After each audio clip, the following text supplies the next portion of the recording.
अस्सलामुअलैकुम जी। अच्छा जी, ओईसी की वेबसाइट ओपन करें तो यहाँ पर उन्होंने दिया है कि required of Japanese language instructor.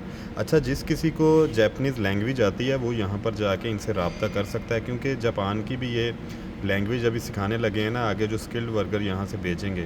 तो ये जो बंदा जापान की लैंग्वेज अच्छी जानता है, जिसने सीखी हुई है, तो जाके ये उन्होंने क्राइटेरिया भी इधर दिया हुआ है फॉर्म में, ये सारा लिखा हुआ है। एज जो उन्होंने लिखी हुई है, मैं आपको मोटा मोटा बता देता हूँ कि 30 से 35 साल तक लिखी, जिसको अच्छी आती है। ये सारी चीज़ें उन्होंने लिखी हैं कि जो जो स्किल है इसको ओपन करें। 30 से 35 ईयर एज लिखी है जो उनको चाहिए। सैलरी जो है negotiate according to market qualification skill level. अच्छा, वो जो मतलब आपकी सैलरी वो तय करेंगे ओईसी वाले, वो निगोशिएट करेंगे आपकी जो लैंग्वेज की स्किल है उसको देखकर।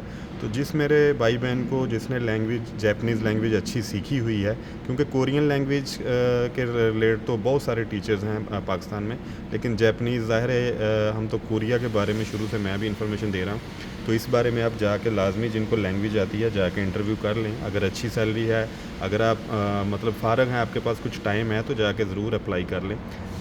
मतलब ये है कि ये सारी उन्होंने सबसे पहले तो आप खोल के ये सारी रिक्वायरमेंट देख लें, ये सारी आपको मैच कर रही हैं तो अच्छी तरह जो है ना आप मतलब जाके यहाँ experience must have 2-3 years of experience as a trainer of Japanese language, यानी कि 2-3 साल आपने लैंग्वेज लाजमी सिखाई हो।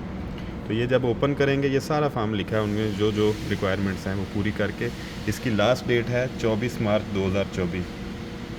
तो आप जाके लाजमी अप्लाई करके देख लें।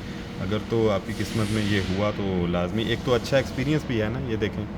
मतलब ये है कि क्योंकि ओवरसीज़ एम्प्लॉयमेंट कॉरपोरेशन है ना, तो कोरिया का झंडा भी लगा है, इधर जापान का भी लगा हुआ है, कोरिया के भी अभी वो भेज रहे हैं, इसलिए तो जाके आप चेक कर लें अगर आपको लैंग्वेज जैपनीज़ अच्छी आती है तो।